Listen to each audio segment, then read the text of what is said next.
87,000 কোটি টাকা উনি 8 লক্ষ কোটি টাকা হিসেব দিন আগে এক।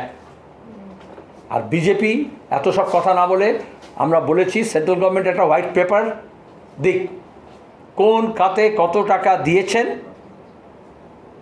আর কত হিসেব নিয়েছেন আর কত বকেয়া আছে। আর মমতা ব্যানার্জি সরকারও হোয়াইট পেপার দিক, কোন খাতে কত টাকা পেয়েছেন, কোন খাতে সে টাকা খরচা করেছেন এবং কত টাকা এখনও অনাদায়ী আছে, যেটা পাওনা আছে। আমি লড়াই করব, এই বাংলা ভাষা যাত্রার মধ্যে এটাও জুড়ে দেবো, কিন্তু আগে তো হিসাবটা জানতে হবে, পাই পয়সার হিসাবটা জানতে হবে। বিজেপি সরকার এবং তৃণমূলের সরকার, সেন্ট্রাল গভর্নমেন্ট ও স্টেট গভর্নমেন্ট কেউ একটিও সত্য কথা বলছেন না।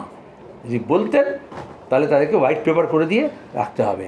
আর অ্যাসেম্বলিতে এমন সব অপদার্থতা থেকেছে পার্লামেন্টে যারা এসব নিয়ে কোনো প্রশ্ন করে না। এগুলো তো পার্লামেন্ট সেশনে প্রশ্ন করার কথা, মমতা বলার কথা নাকি? রাজ্যের এমপিরা পার্লামেন্টে তো বলতে পারে তথ্য দিয়ে ডিপার্টমেন্ট ধরে এই টাকা বকেয়া আছে।